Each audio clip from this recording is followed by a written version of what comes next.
ക്ഷേത്ര ട്രസ്റ്റിനെ വിവരാവകാശ പരിധിയിൽ കൊണ്ടുവരുവാൻ കേന്ദ്ര ആഭ്യന്തരമന്ത്രിക്ക് കത്തെഴുതിയ ജോൺ ബ്രിട്ടാസ് MP താങ്കൾ കേന്ദ്ര ആഭ്യന്തരമന്ത്രിയായ ശ്രീ അമിത് ഷാജിക്ക് കത്തെഴുതിയതിനു മുൻപ് ചെയ്യേണ്ടത് ഈ പറയുന്നവയായിരുന്നു. അടുത്ത വർഷം ജൂൺ 8-ന് താങ്കളുടെ കാലാവധി അവസാനിക്കുകയാണ്.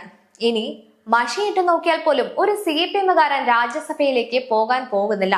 ആ കാരണങ്ങൾ കൂടിയാണിത്. 1. താങ്കളുടെ കല്യാണം നടന്ന പള്ളിയിൽ നിന്ന് തുടങ്ങാം.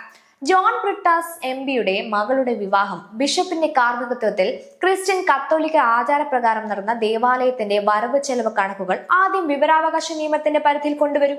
ആ ദേവാലയം ഉൾപ്പെടുന്ന രൂപതയുടെ മുഴുവൻ ആസ്തി, വിദേശ ഫണ്ട്, ഭൂമി ഇടപാടുകൾ, വിദ്യാഭ്യാസ, ആശുപത്രി സ്ഥാപനങ്ങളുടെ വരുമാനം എല്ലാം വിവരാവകാശ പരിധിയിൽ വരട്ടെ. 2. കേരളത്തിൽ 50-ലധികം ക്രിസ്തീയ സഭകളുണ്ട്.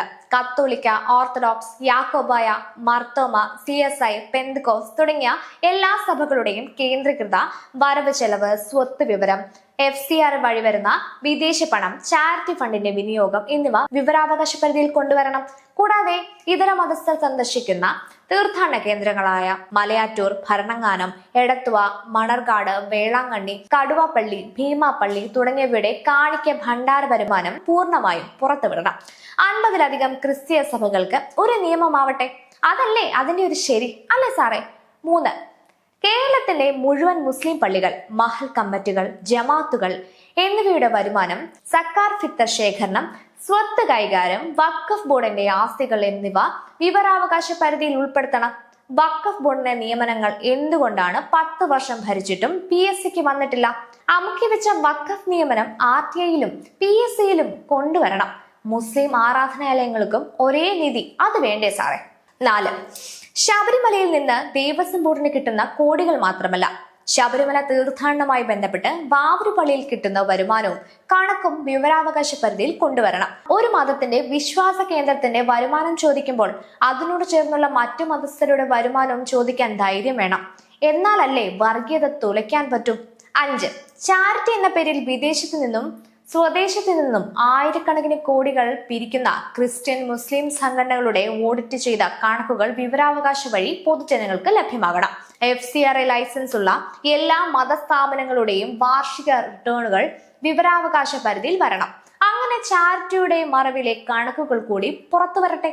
6. ചർച്ച് ആക്ട് എവിടെ? വഖഫ് PSC എവിടെ? 10 വർഷം കേരളം ഭരിച്ച് നിങ്ങൾ ചർച്ച് ആക്ട് കൊണ്ടുവന്നില്ല. വഖഫ് ബോർഡ് നിയമനം PSCക്ക് വന്നിട്ടില്ല. കാരണം ഒന്നേ ഉള്ളൂ, വോട്ട് ബാങ്ക് പേടി. പള്ളി തർക്കത്തിൽ സുപ്രീം കോടതി വിധി നടപ്പാക്കാൻ പോലും നിങ്ങൾ തയ്യാറായിട്ടില്ല. നിയമം എല്ലാവർക്കും ഒരുപോലെയല്ലേ? 7.